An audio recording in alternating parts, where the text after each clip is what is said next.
शहर में मनोज और शीतल अपनी 2 साल की बेटी मिंकी के साथ हंसी खुशी अपने छोटे से घर में रह रहे थे। मनोज और शीतल मिंकी को बेहद प्यार करते थे। शीतल तो जैसे अपनी बेटी के लिए पागल सी ही थी।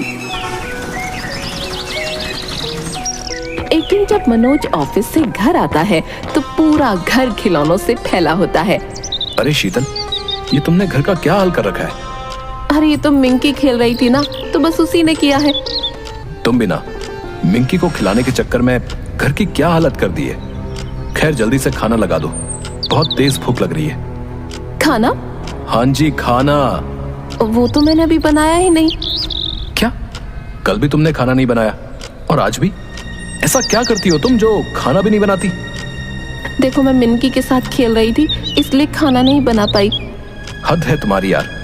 तुम इसके साथ खेल रही थी वो ठीक है, पर इतना भी क्या पागल हो जाती हो कि बाकी के काम भूल जाती हो?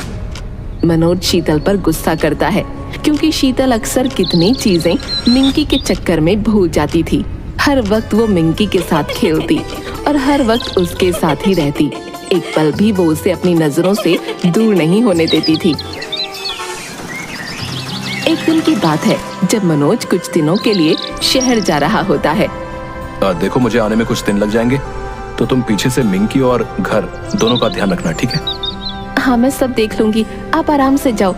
मनोज मिंकी को गोद में लेकर खूब प्यार करता है और अपने काम से दूसरे शहर निकल जाता है।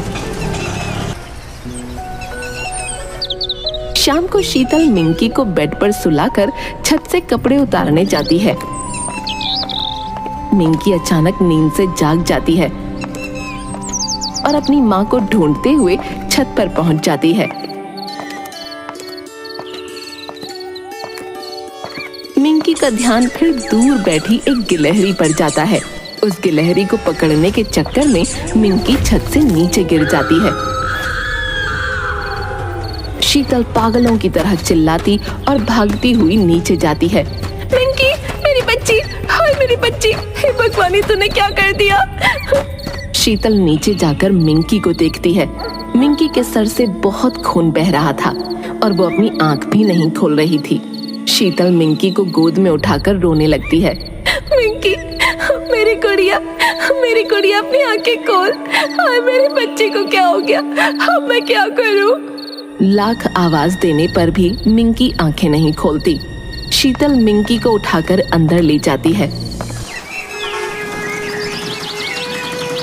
बहुत दिनों तक वो उसे अपने पास रखे रखती है और मनोज को कुछ नहीं बताती। वो ये बात मानने को तैयार ही नहीं होती कि उसकी बेटी मर चुकी है। फिर वो एक दिन तांत्रिक के पास चली जाती है।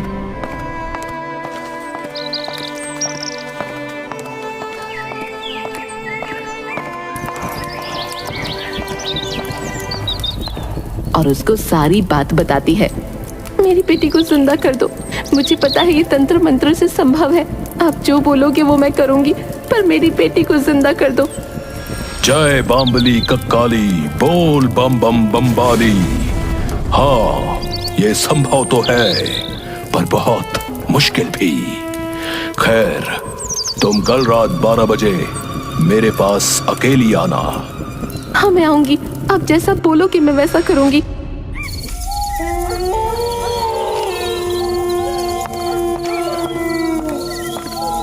अगली रात शीतल तांत्रिक के पास ठीक 12 बजे पहुंच जाती है।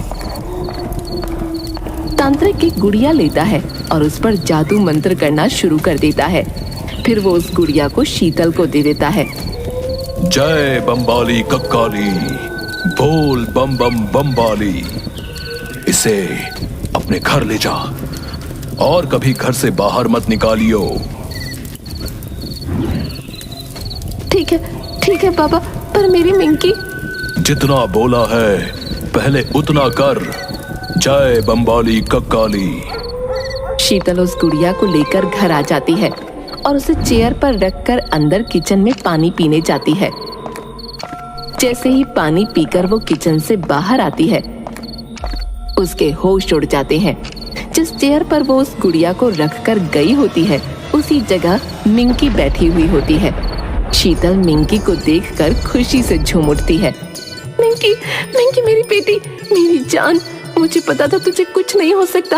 मैं तुझे ऐसे देखकर बहुत खुश हूँ। मम्मा, मम्मा, भूख लगी है। हाँ मेरी गुड़िया रानी, मैं तेरे लिए अभी कुछ लेकर आती हूँ। शीतल जल्दी से किचन में जाती है और मिंकी के लिए खिचड़ी बनाकर लाती है। मिंकी खिचड़ी देखकर बड़ी खुश हो जाती है। शीतल मिंकी को अपनी गोद में बैठाती है और उसे अपने हाथों से खिचड़ी खिलाती है। कुछ दिन बीत जाते हैं। शीतल इतने दिनों तक घर से बाहर नहीं निकलती। फिर एक दिन जब शीतल मिंकी को बिस्तर पर सुला रही होती है, तब मनोज अपने बिजनेस ट्रिप से वापस आ जाता है। शीतल, शीतल, मिंकी, मिंकी, कहाँ हो तुम दोनों? देखो मैं आ गया। मनोज इतनी आवाजें देता है पर कोई नहीं आता। फिर वो खुद ही कमरे में जाकर देखता है तो वहाँ शीतल पीठ करके खड़ी होती है। सो जा मेरी रानी, मेरी गुड़िया। शीतल, दिख नहीं रहा मैं मिंकी को सुला रही हूँ? ओह अच्छा, चलो कोई नहीं, मैं बस अपनी बेटी को देख लेता हूँ। मनोज थोड़ा आगे बढ़ता है तो उसके होश उड़ जाते हैं। उसके माथे से पसीना टपकने लगता है। उसका शरीर वहीं जम जाता है। उसके सामने बिस्तर पर एक चुड़ैल बच्ची लेटी होती है जो मनोज को गुस्से से देख रही होती है। मनोज बड़ी मुश्किल से खुद को होश में लाता है और शीतल की तरफ देखता है। शीतल उस चुड़ैल बच्ची की तरफ देखकर अभी भी मुस्कुरा रही होती है और बड़े प्यार से उसके सर पर हाथ से सहला रही होती है।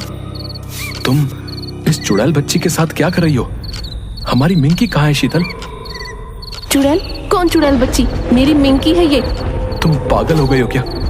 मुझे प्लीज सच सच बताओ कि हमारी बेटी कहाँ है? कहाँ है वो? पागल तो आप हो गए हो जो अपनी बेटी को चुड़ैल बोल रहे हो। मुझे आपसे बात नहीं करनी। आप अभी के अभी कमरे से निकल जाओ। शीतल गुस्से से मनोज को बाहर निकाल देती है। रात भर मनोज बाहर बैठा रहता है।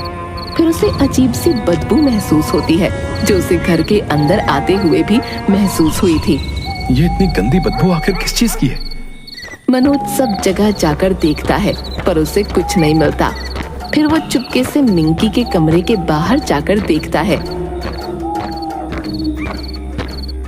शीतल वहीं बेड पर उस चुड़ैल बच्ची के साथ सो रही होती है।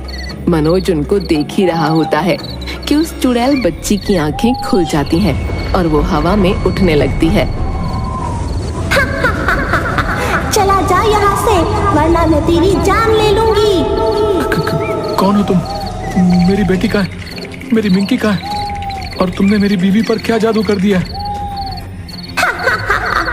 उसे कभी नहीं ढूंढ पाओगे, कभी नहीं।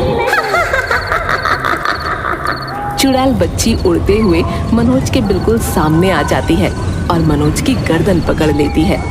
मनोज का दम घुटने लगता है। बड़ी मुश्किल से वो उसका हाथ छुड़ाता है और वहां से भागता है। चुड़ैल बच्ची मनोज के पीछे पीछे उड़ते हुए उसको मारने की कोशिश करती है। भागता भागता मनोज नीचे स्टोर रूम में छुपने के लिए घुस जाता है। वहाँ बिल्कुल अंधेरा होता है। मनोज एक अलमारी के पीछे छुप जाता है। फिर से वही बदबू। छी, ये तो मुझसे बर्दाश्त नहीं हो रही। आखिर क्या है यहाँ जो इतनी बदबू आ रही है? मनोज को अंधेरे में कुछ दिखाई नहीं दे रहा होता। बड़ी मुश्किल से वो हाथों से महसूस करके आगे बढ़ता है और अचानक किसी चीज से टकराकर गिर जाता है। फिर वो अपने हाथों से उस चीज को महसूस करता है तो वो किसी का शरीर होता है। मनोज झटके से पीछे गिर जाता है। फिर वो अपनी जेब से फोन निकालता है और टॉर्च जलाकर देखता है तो उसके होश उड़ जाते हैं। उसके सामने उसकी बेटी की लाश होती है जो बुरी तरह सड़ रही होती है, पर मनोज उसे उसके कपड़ों से पहचान लेता है। मेरी बेटी, मेरी मिंकी, ये क्या हो गया?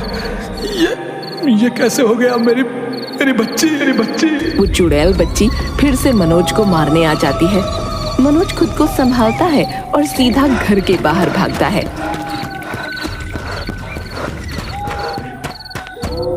वो पड़ोसियों के दरवाजे खटखटाता है।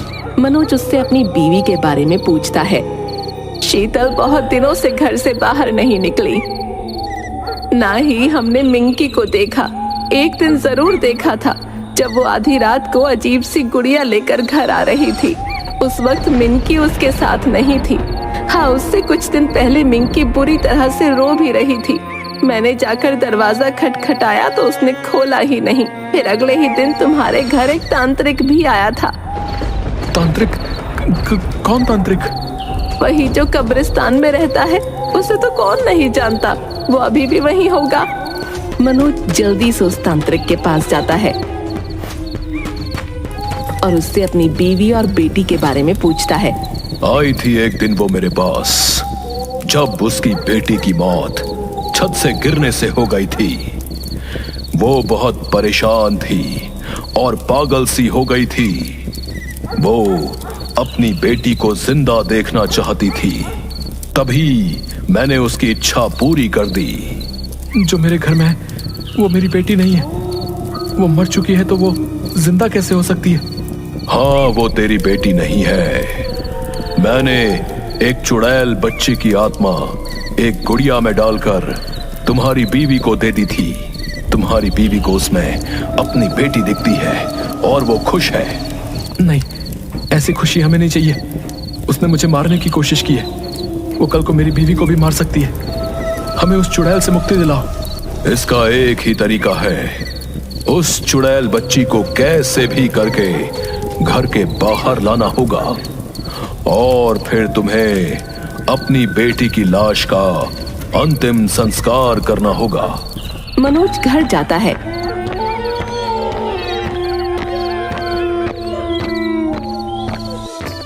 घर में शीतल उस चुड़ैल बच्ची को अपने हाथों से खाना खिला रही होती है। मनोज को कैसे भी करके उस चुड़ैल को घर से बाहर निकालना था। उसे पता था कि ये काम बस शीतल ही कर सकती है। शीतल, पता है मिंकी को हम कब से घुमाने नहीं ले गए। चलो आज बाहर चलते हैं। नहीं नहीं, उसे घर में ही रहना है। अरे कल ही मुझे बोल रही थी कि पापा मुझे घूमने जाना है। मम्मी बहुत गंदी है, मुझे कब से घर में कैद किया हुआ है। क्या सच में? नहीं मेरी रानी, मम्मी बुरी नहीं है। मम्मी अभी आपको बाहर लेकर जाएगी। शीतल मिंकी को गोद में उठाती है और घर के बाहर चल देती है। घर की चौखट को पार करते ही चुड़ैल बच्ची गुड़िया में वापस बदल जाती है।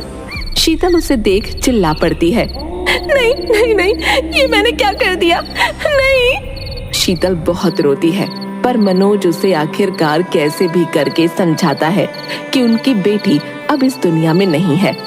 उसके बाद वो मिंकी का अंतिम संस्कार करते हैं और उस गुड़िया को उस तांत्रिक को वापस दे आते हैं।